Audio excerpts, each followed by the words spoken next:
This video will explain what an annotated bibliography is, what types of information an annotated bibliography should contain, and how it should be formatted.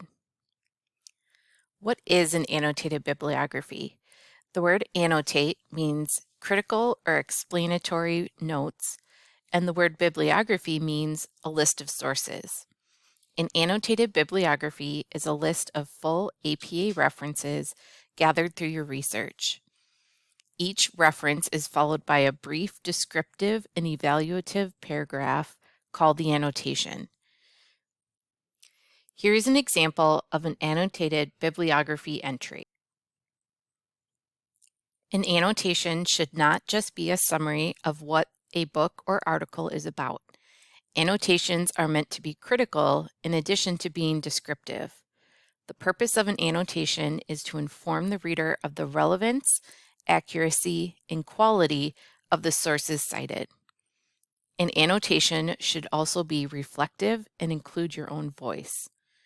The annotation is formatted as a single paragraph and is typically 4 to 8 sentences in length. An annotation should include 3 parts: a summary, an evaluation, and a reflection of a particular source. Your annotation must include all 3 parts to be complete.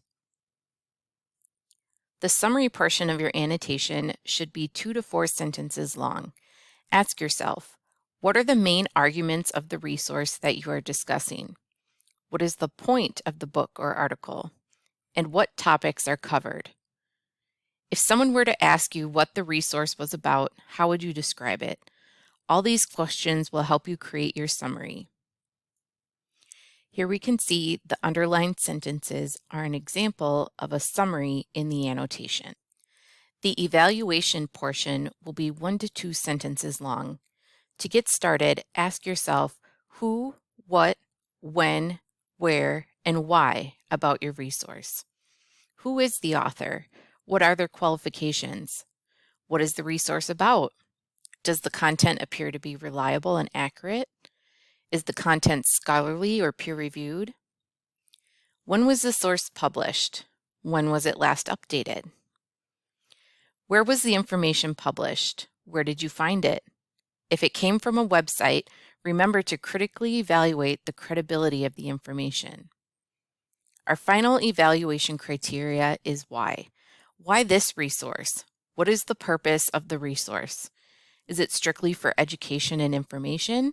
Or is it trying possibly to persuade you to some viewpoint? Here's an example of an evaluation.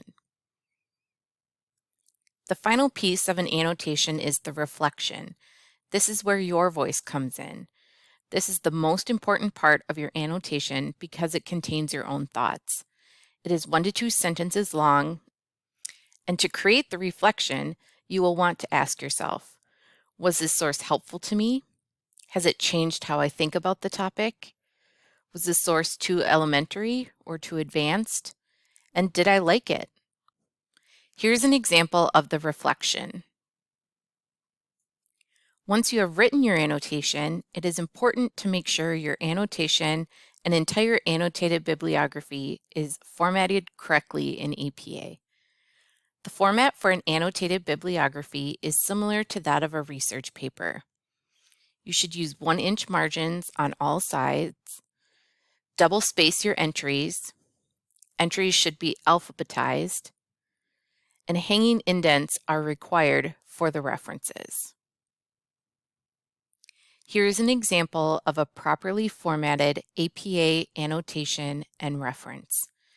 We can see that the annotation is aligned with the hanging indent of the reference.